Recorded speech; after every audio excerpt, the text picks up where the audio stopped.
Fish. There are over 24,000 species of them in the world. They can live in both fresh and salt water.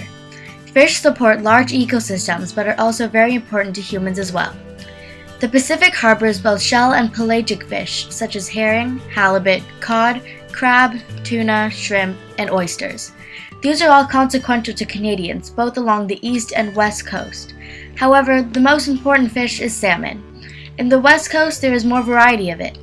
There are coho, chum, spring, pink, and the most valuable, sockeye salmon. Salmon hatches in freshwater streams and then swim to the Pacific where they spend the remainder of their lives. After they spawn, or reproduce, both the females and male die, which partly affects the number of adult salmon in the Pacific. Once the mature salmon enter the coastal waters, British Columbia's fishing fleet awaits them with large nets. Only the salmon that escape can return to the streams where they themselves had hatched and where they will now spawn. This is a serious problem. The collapse of the West Coast fishery was brought into focus in 1994 when scientists found 1 million less salmon than estimated that arrived at the spawning grounds. There's a whole bunch of reasons why this happened, the first one being overfishing. In the 1990s, Canadian and American salmon fishers were catching over 800,000 tons of fish per year. That's a lot of salmon. This greatly affected the salmon stocks and very few fish reached the spawning grounds.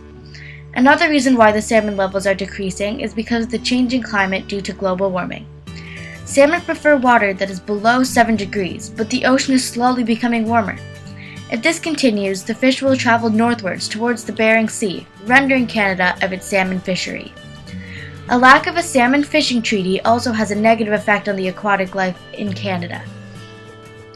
A long-standing argument has been going on between Canada and the US about how much salmon can be taken by each country.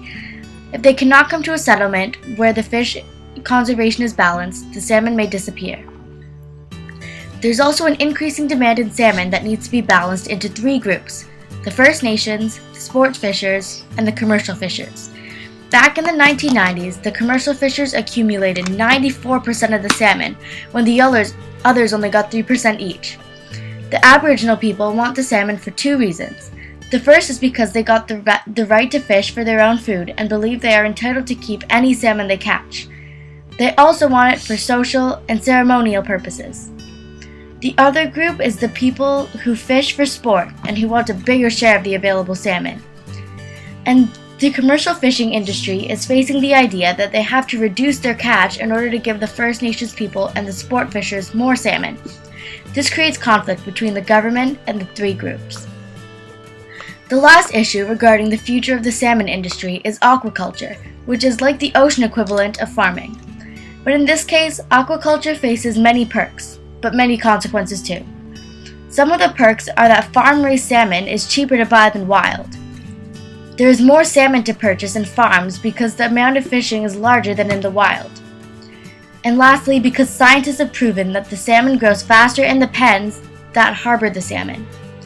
But with all these good things, bad attributes have to balance it out. A pest called salmon lice vastly accumulates in the salmon pens when the baby salmon, aka smolts, swim to the ocean from the streams. They pass the pens and pick up the salmon lice, therefore making the density of salmon lice very high. Would you want to eat salmon with lice? Yeah, I didn't think so. So, in closing, this renewable resource has been taken advantage of to near extinction in Canadian waters. So, yeah, that's bad. Thanks for watching.